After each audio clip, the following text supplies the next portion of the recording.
Okay, I'm going to show you how to make refried beans today. Got my beans all cooked over there in my pot. I have a cast iron skillet. You do not have to use a cast iron skillet.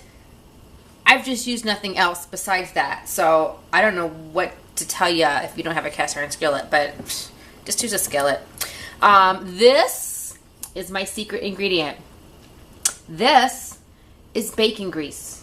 That is my secret ingredient. When people love my beans, they're always like, what's that? What's that taste? What's that? What makes it taste so good? This would be it.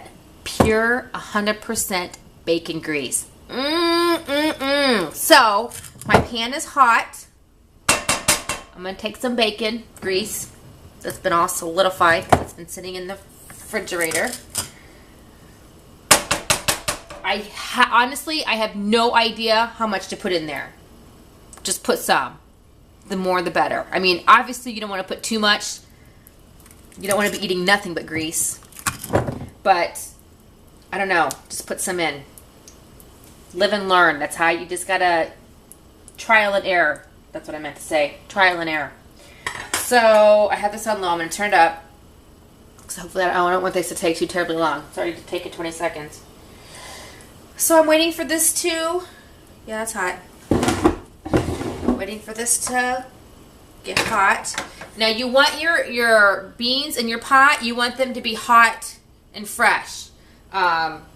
If you made them and then put them away, when you go to make the beans, they need to be hot. Don't try and do this with cold beans because it doesn't work quite as well.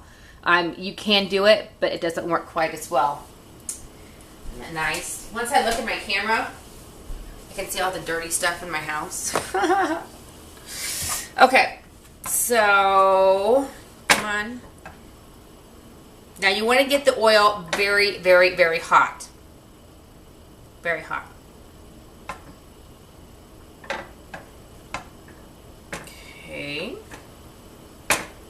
Now when it comes to bacon grease, all I really do is that when I make bacon, and the grease is there, I just pour it. I happen to have this cute little pot that a really good friend made for me. I'm so thoughtful of her because she knows I like to collect bacon grease. And this is number 2. I have 2 pots in my refrigerator full of bacon grease.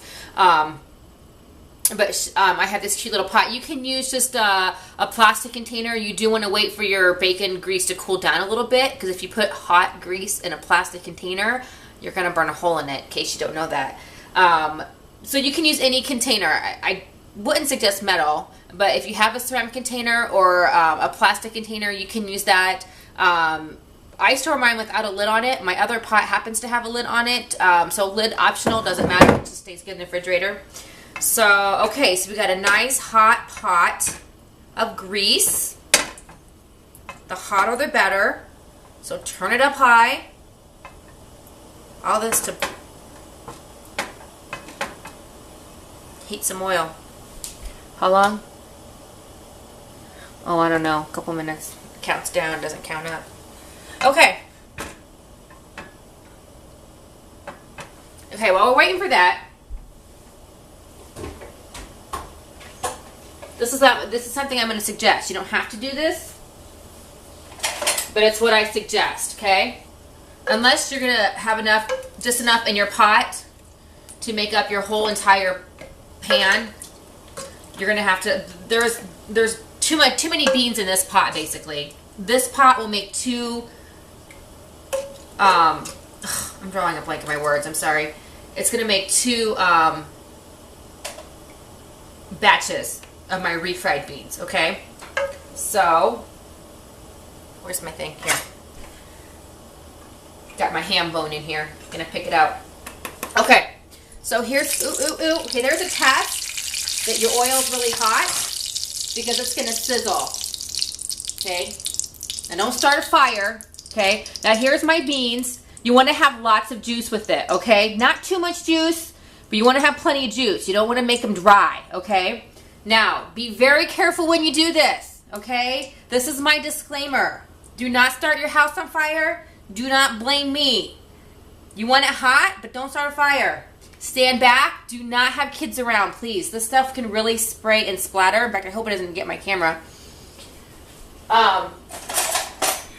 So pour it in carefully, easily, a little bit.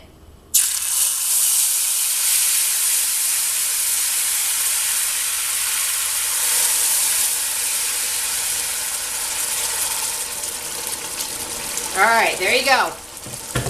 Now, once that's in there, just picking out some of the hunks of ham I have in there. So I cooked mine with the ham bone, and the ham fell off a little bit. In fact, there's some of the bone. Okay, you can see in the pan how it's bubbling and it's cooking, and then you just take your bean masher and you're just gonna mash the beans. Okay? Very simple. You can add more beans. If it was a little dry, you can add more juice.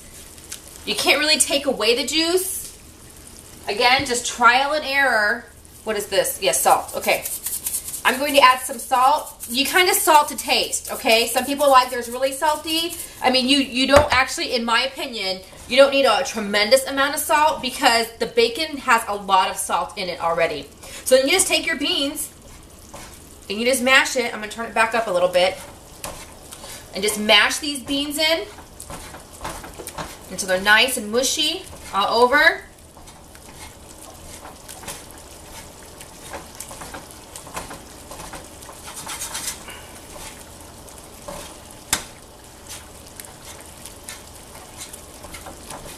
Just mash, mash, mash.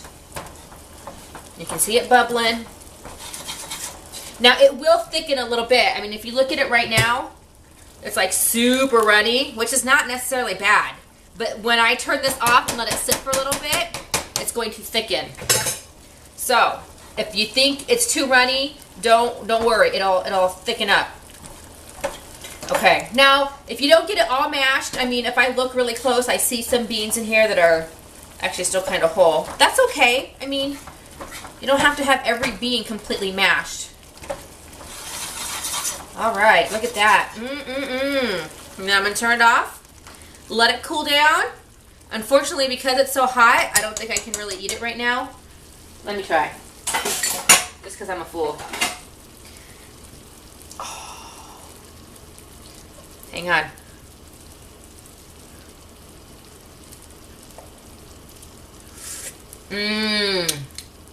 Oh yeah, that's yummy.